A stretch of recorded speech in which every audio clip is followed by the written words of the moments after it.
జై భీమ్. నిన్న తుంగతుర్తి దళిత శాసనసభ్యుడు మందుల శామ్యూల్ గారింటి పైన బీజేపీ గూండాలు రౌడీలు చేసిన దాడిని నేను తీవ్రంగా ఖండిస్తున్నా.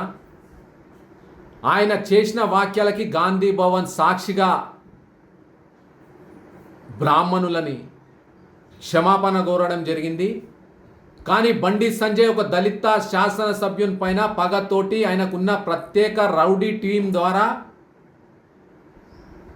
దళిత ఎమ్మెల్యే ఇంటి పైన దాడి చేపించిండు. బండి సంజయ్ దీని పరిణామాలు చాలా తీవ్రంగా ఉంటాయని నీకు హెచ్చరిస్తున్నాం.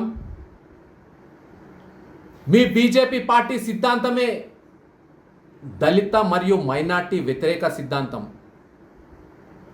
నీలాగా బండి సంజయ్ గుజరాత్ వల్ల చెప్పులు బూట్లు మోసి నాయకుడు కాలేదు. మందుల శామ్యూల్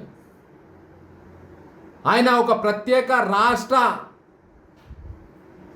సాధనకు సంబంధించి ఒక గొప్ప ఉద్యమకారుడు. క్షమాపణ కంటే ఎక్కువ ఏమన్నా ఉంటుందా మీరు చెప్పాలి. ఇతర వర్గాలు ఏదైనా తప్పుడు వాక్యాలు చేసి క్షమాపణ కోరితే వారికి అన్ని మాఫ్.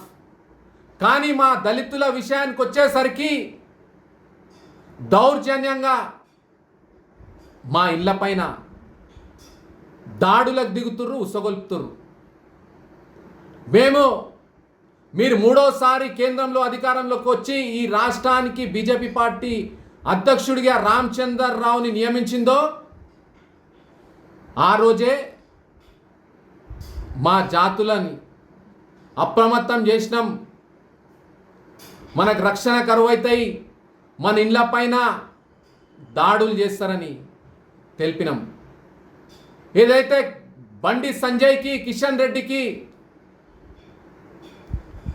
బీజేపీ పార్టీకి ఇష్టంతోని ప్రేమతోని ఓట్లేసే దళితులు ఉన్నారో వారిని అడుగుతున్నా, ఒక దళిత ఎమ్మెల్యే తప్పైంది అని క్షమాపణ కోరిన ఎమ్మెల్యే పైన పదే పదే అదే విషయాన్ని తీసి వాళ్ళ ఇంటి పైన దాడులు చేస్తున్నారో దాని గురించి